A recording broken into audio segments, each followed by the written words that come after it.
5 American Wars. 5 families who became richer every single time. Not rumor, not conspiracy, but documented contracts. Government signatures converted into generational wealth. If there is a business model more profitable than oil, more resilient than banking, and more protected than any domestic monopoly, it is this one. Profit from war. Not once, not occasionally, every war. Any war. For more than 2 centuries, the same dynasties have grown their fortunes on the back of conflict. These fortunes funded political campaigns, endowed Ivy League universities, built museums and foundations, and shaped legislation. The pattern is brutally simple. When soldiers die and taxpayers pay, a handful of corporations thrive. Their contracts are public record. Their balance sheets are archived. And their wealth is inherited like royalty.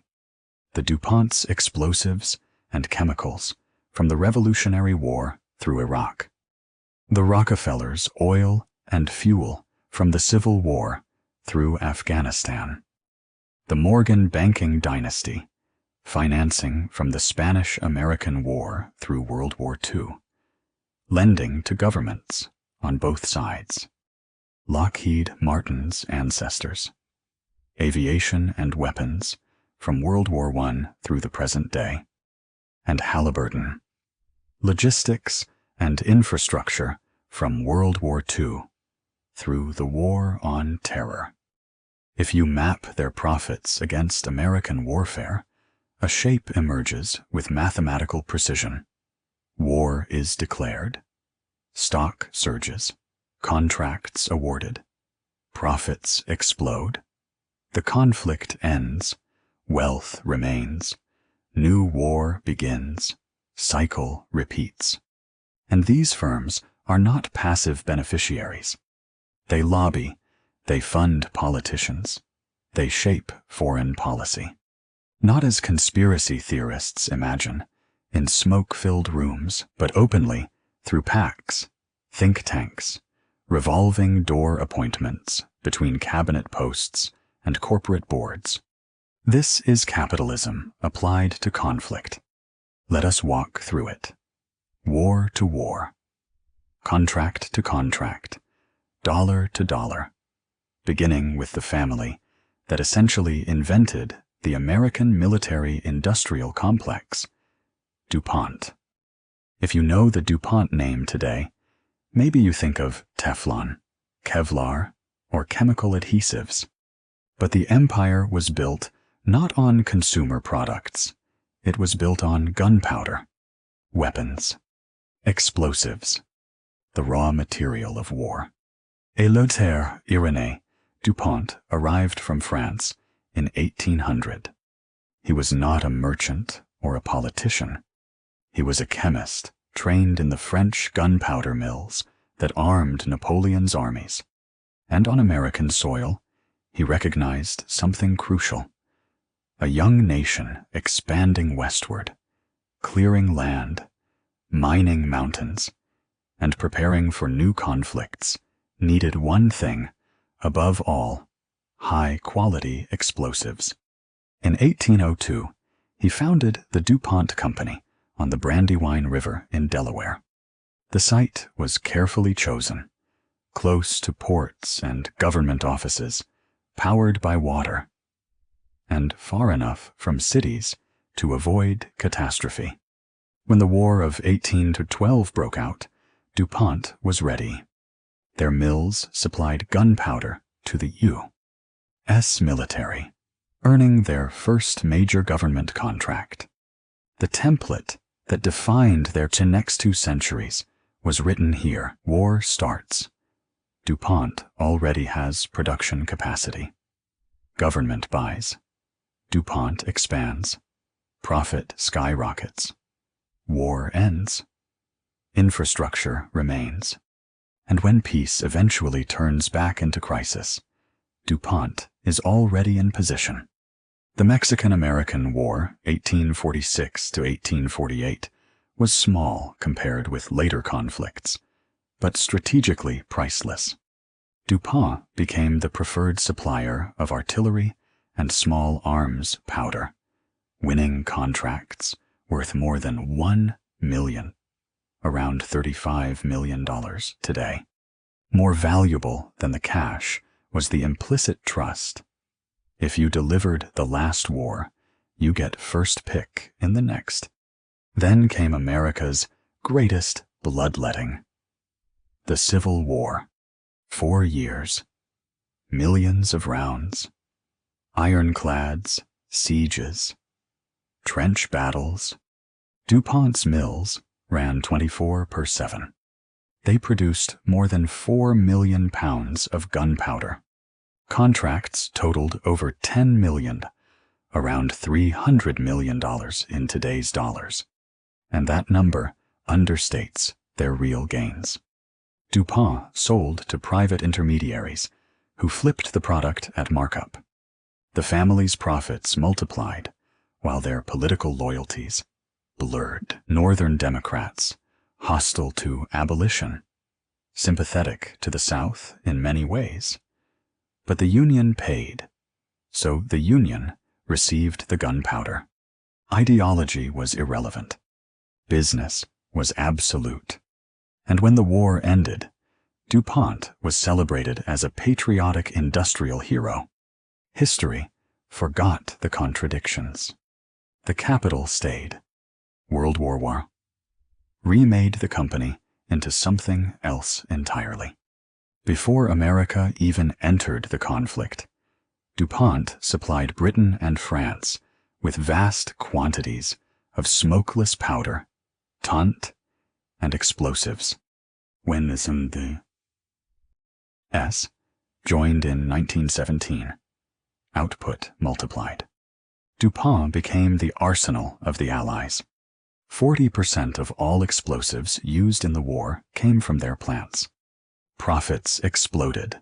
Net earnings jumped from $5 million in 1914 to $82 million in 1918, adjusted for inflation. More than $1 billion. In 4 years, their profits rose 1,600%, and they did not give it back. They invested it. Plastics, synthetic chemicals, nylon, modern industrial chemistry. War profits became a peacetime empire. Then another war arrived. DuPont supplied explosives again, developed nylon for parachutes, and operated the plutonium facility at Hanford for the Manhattan Project. The contract was cost plus, meaning every expense was reimbursed plus guaranteed profit. Risk, 0.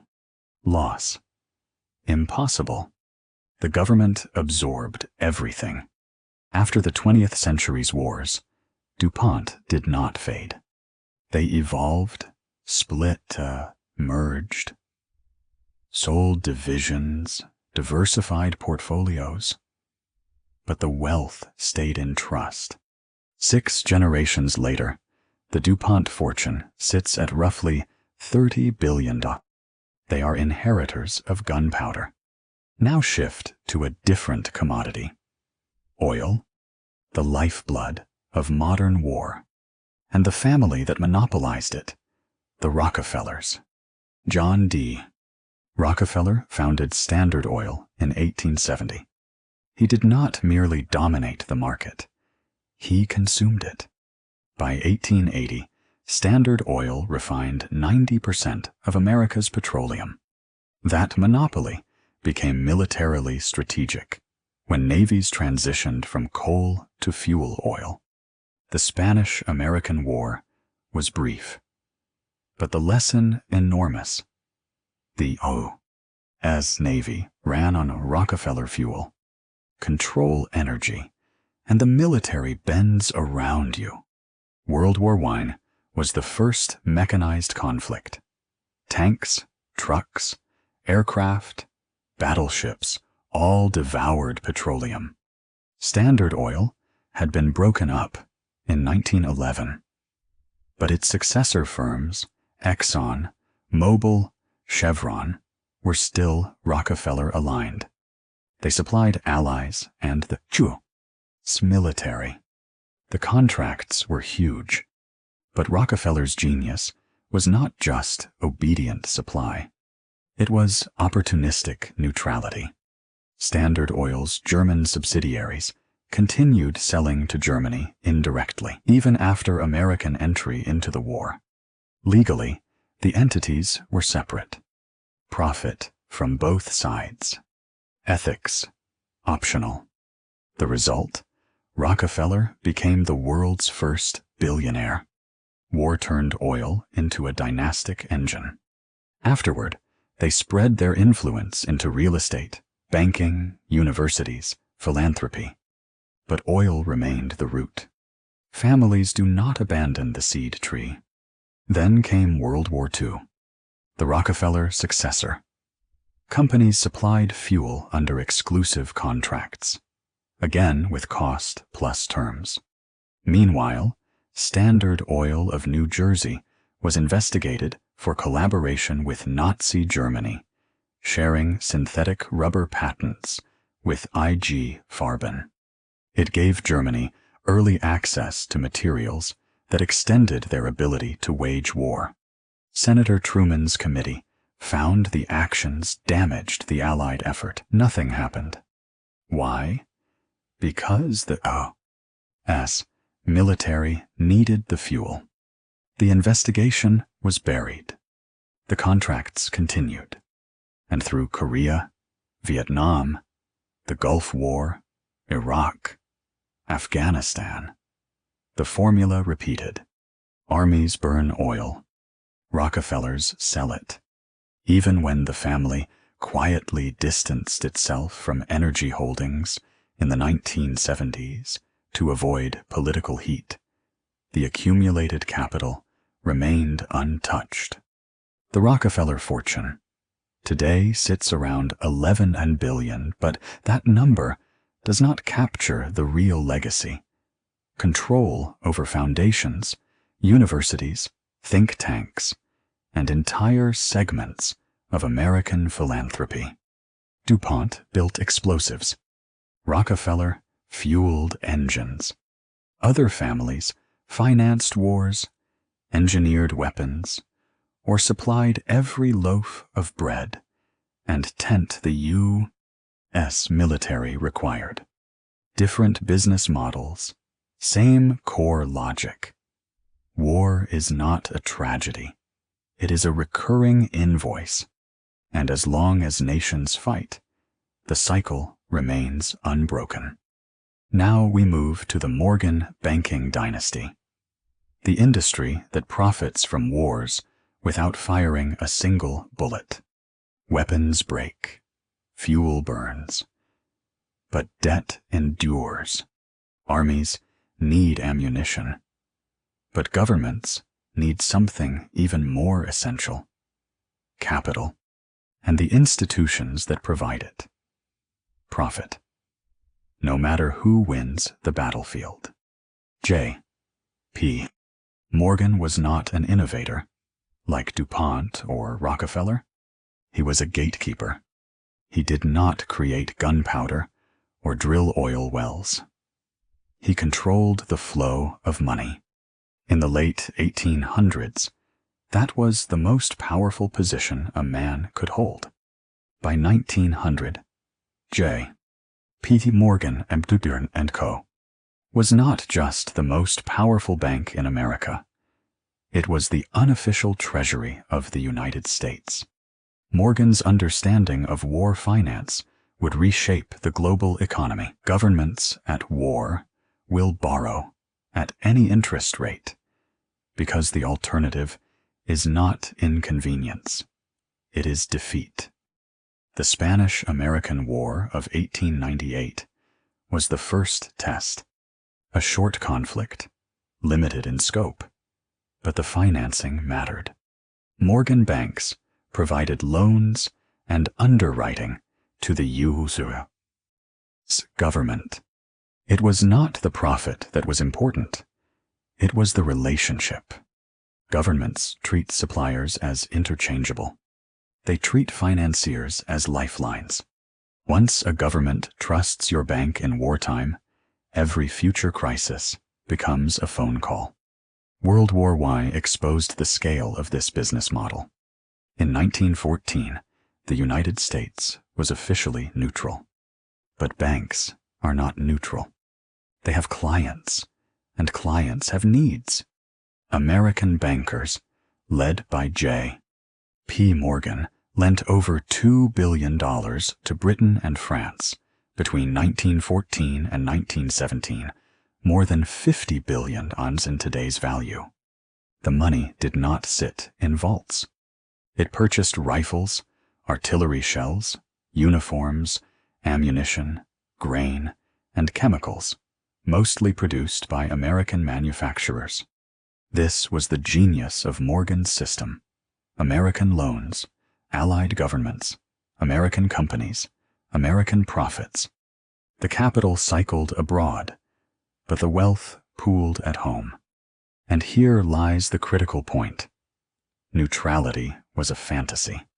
By 1917, the Allies owed so much to American banks that if Britain or France lost, the WWII financial system would suffer catastrophic failure. A German victory was not just a geopolitical loss. It would wipe out Morgan's loans. The risk was not ideological. It was existential. As declaration of war became less a moral crusade and more a financial rescue. When President Woodrow Wilson stood before Congress to request war, his rhetoric was noble democracy, freedom of the seas, civilization. But Senator George Norris said what many understood privately. We are putting the $sign on the American flag. Morgan's loans were now backed not by collateral or corporate guarantees, but by the force of the U.S. Army and Navy. After the guns fell silent, the Morgan Empire did not stop profiting. It evolved. Germany owed reparations to the Allies. The Allies owed war debts to the United States. Morgan bankers engineered the mechanism that kept the system circulating. First, the Dawes Plan.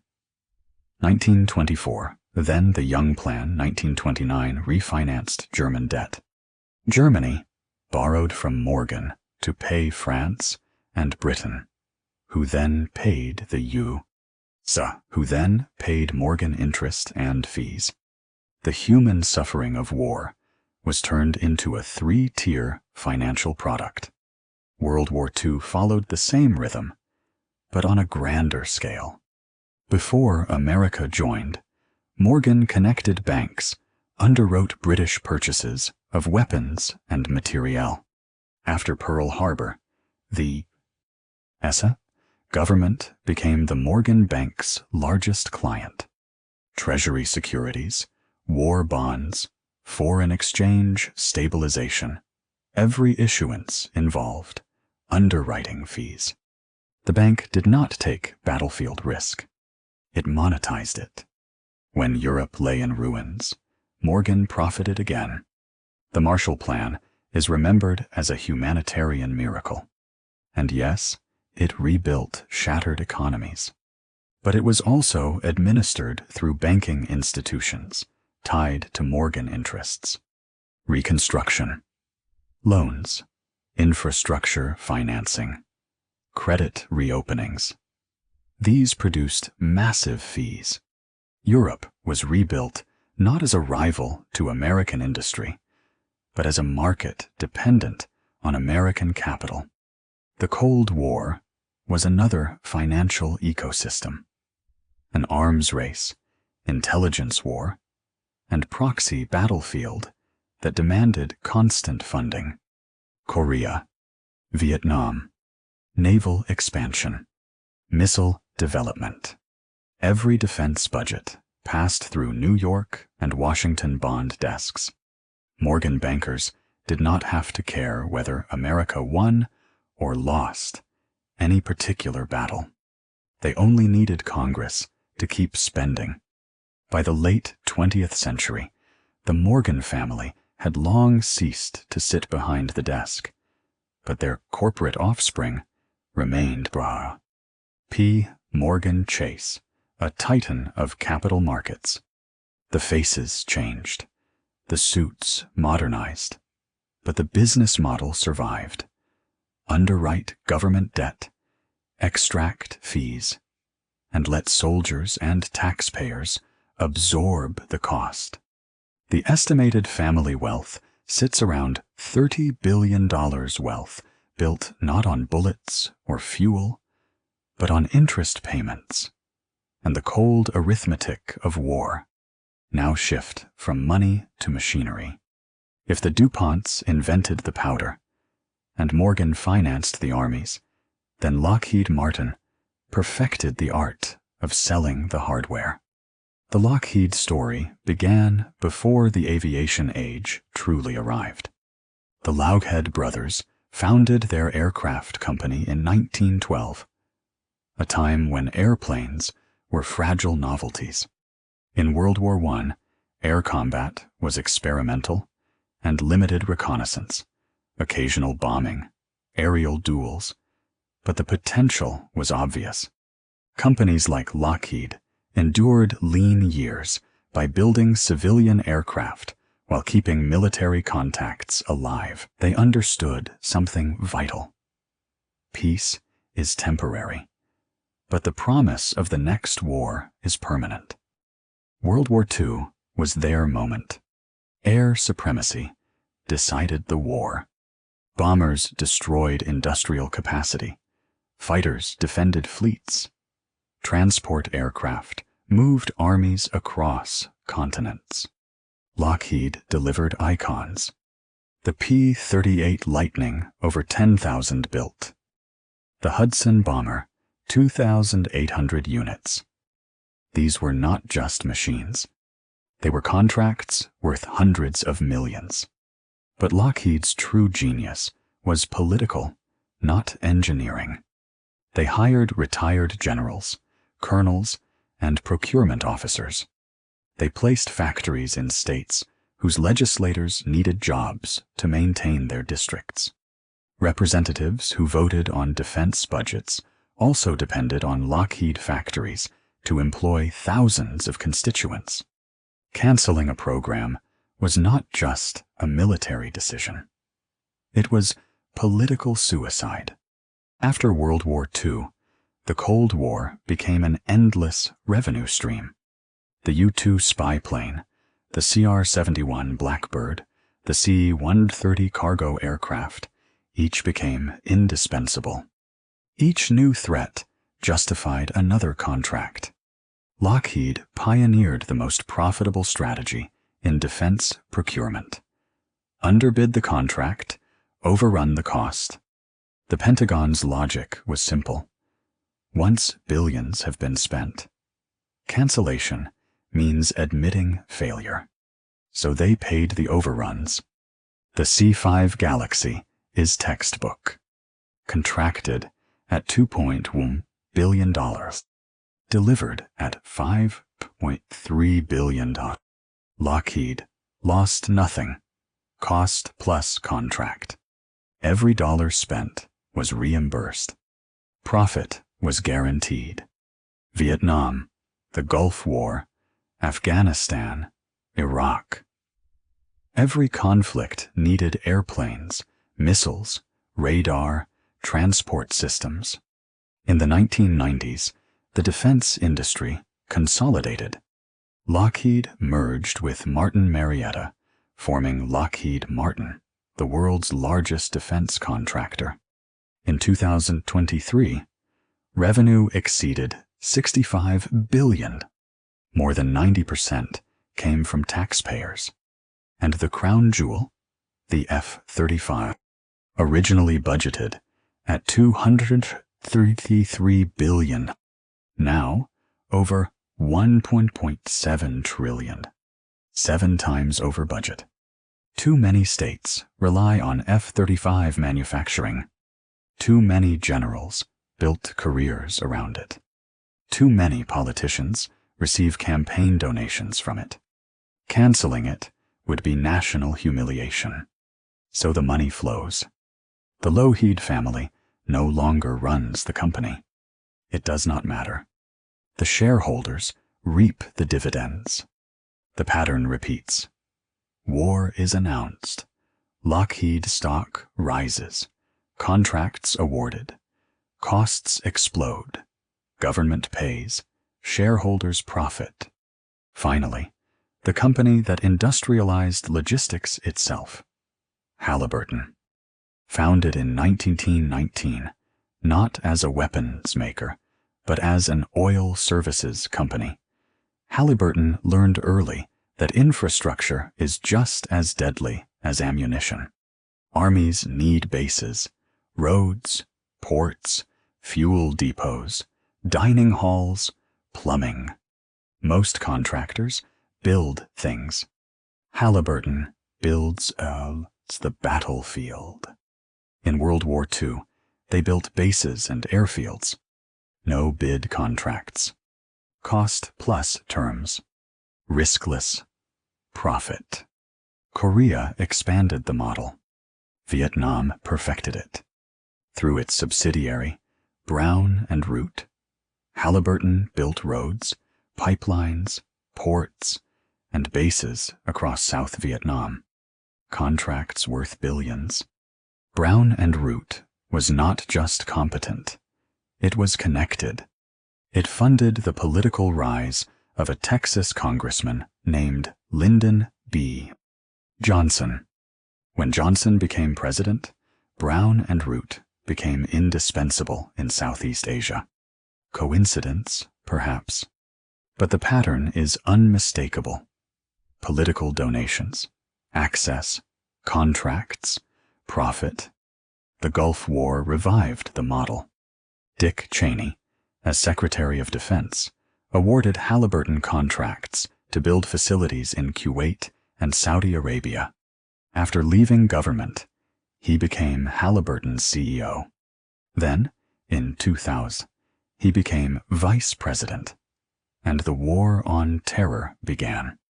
Halliburton, through KBR, secured more than $40 billion in contracts. Fuel deliveries, base construction, troop housing, meals. Many never delivered. The Pentagon's Inspector General found billions in waste. Halliburton said, "War is chaotic." Washington nodded and paid. From 2003 to 2008, Halliburton's contracts increased 400%. Its stock price tripled. Cheney claimed no involvement. But history understands causality, even when paperwork does not. And when Cheney left office in 2009, he still held Halliburton. Stock options worth millions of dollars. That final detail is not an exception. It is the blueprint. Corporations hire politicians as executives. Those executives cultivate government contacts. When a war begins, those relationships turn into contracts. The profits are spread upward. The politicians retire rich. The corporations grow stronger. And taxpayers foot the bill. Now let me show you the pattern across all 5. Because it is not only that these families profited from war, it is the way they structured that profit. The same strategy, repeated for a century and a half. Step 1. Position before the war. Every one of these companies fortified itself before the bullets flew. DuPont invested decades building explosive capacity in peacetime. Rockefeller monopolized refining and distribution. Morgan embedded himself in international banking networks. Lockheed kept military contracts alive between conflicts. Halliburton mastered logistical infrastructure. When war arrived, they were prepared. Their competitors were not. Step 2. Get the first contract. When governments face immediate conflict, they do not have time for open bidding. National security becomes the justification for no bid agreements. Those already positioned unlock the initial contract, and every contract afterward becomes easier. Once you are the proven supplier, the door stays open. Step 3. Cost plus pricing. Nearly every major military contract since the Civil War followed the same model. Contractors bill every expense plus a guaranteed profit margin. Risk disappears. If costs explode, taxpayers pay. If delays multiply, the profit grows. The incentive is not efficiency. It is expansion. Step 4. Break the budget.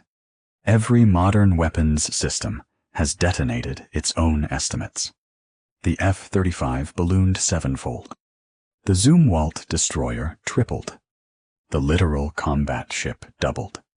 This is not incompetence. It is the business model. Bid low to secure the deal, then revise upward once the government is locked in. You cannot cancel a program that already employs thousands and spans dozens of states. You just pay more. Step 5. Hire the regulators. Pentagon officers retire and slide directly into corporate suites. Generals who approve Lockheed systems become Lockheed executives. Admirals who manage ship programs join shipbuilders. The revolving door is so normalized that it has an internal vocabulary and its own professional pipeline. The people who distribute public money are the same people who will later cash private checks. Step 6. Lobby for more war. This is where it becomes darkest. Defense contractors spend millions on lobbying. They bankroll campaigns. They fund think tanks. Those think tanks write white papers advocating intervention. Funded by defense corporations, promoting military engagement. During the Iraq debate, contractors financed organizations that produced the intelligence supporting invasion. They purchased airtime. They hired retired generals to appear on television. When war was approved, they collected billions. They did not create the war, but they created an environment where war was profitable. Step 7. Diversify the spoils. War profits do not remain in weapon factories. DuPont used explosive capital to build chemical monopolies. Rockefeller transformed oil revenue into banks and real estate. Morgan recycled wartime lending into peacetime industries. Lockheed turned military portfolios into global aerospace networks. Halliburton poured contract revenue into energy and extraction. The profits of war become dynasties that survive peace. Now scale it. DuPont's military contract revenue exceeds $50 billion in inflation-adjusted dollars. Rockefeller companies more than $100 billion in fuel sales to militaries. Morgan banks around $75 billion from financing conflicts. Lockheed Martin and its predecessors more than $200 billion from aircraft and systems. Halliburton over $60 billion from infrastructure and logistics. That is more than $485 billion documented, not including stock surges, real estate, spin-offs, or the businesses built with that capital. Include those, and the figure surpasses $1 trillion. And remember where that money came from. Every dollar spent on explosives, fuel, logistics, and weapons was extracted from taxpayers. Not a corporation absorbing risk.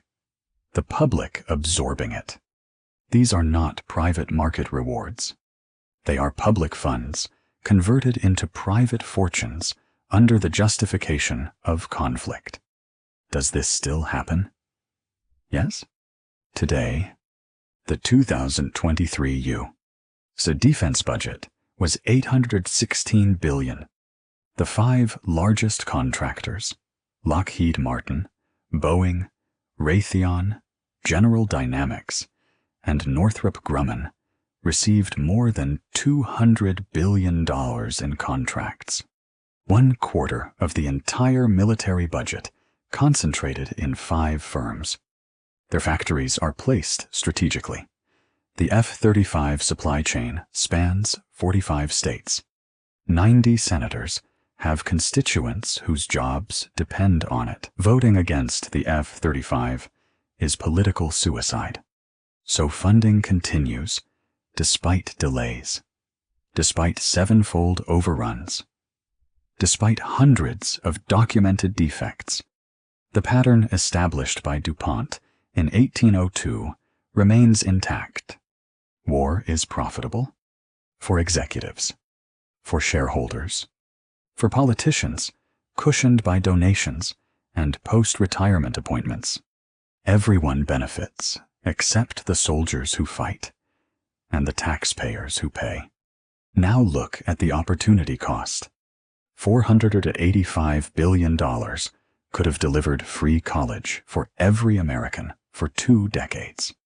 It could have built national high-speed rail, universal health care for 10 years, repaired every bridge, funded cancer research for a century. Instead, it bought weapons, fuel, and logistics. Wars some necessary, many not. Even righteous wars were exploited for profit. Vietnam could have ended earlier. Iraq was sold on manufactured intelligence. Afghanistan became a 20-year business plan. War did not just continue. It was incentivized to continue. Here is the last piece. The families are untouchable. Investigations come and go. DuPont's monopoly practices were probed. No prison. Standard Oil, broken up the Rockefellers, kept the wealth, and reassembled the pieces over time. Morgan Banks examined for profiteering. No prosecutions. Halliburton fined for overcharging. Fines paid. Contracts protected. Lockheed bribed foreign officials. They paid a penalty. The executives stayed free. The pattern remains. Fines are a rounding error, a cost of doing business. The corporations operate untouched because the state relies on them. The military needs them. Congress needs their factories. The economy needs their spending. So they are shielded. 5 families. 5 corporations. 150 years. Every major American war. The same algorithm. Position early. Win the contracts. Inflate the costs. Absorb the regulators. Lobby for conflict. Expand into empires. This is not conspiracy. The contracts are public. The history is documented. The pattern is mathematical. And it is still happening. The question is not whether it exists. The question is whether anyone will stop it. History says no. The companies are too powerful. The politicians too dependent. The population too distracted. If this changed how you see military spending, if you finally understand that war is not a tragedy, but a business model, then you are beginning to see power. Not the power they teach in school, but the real kind. the kind built on blood, contracts, and generational profit. 5 families, billions in wealth, built on wars that killed millions. They profit. You pay, soldiers die.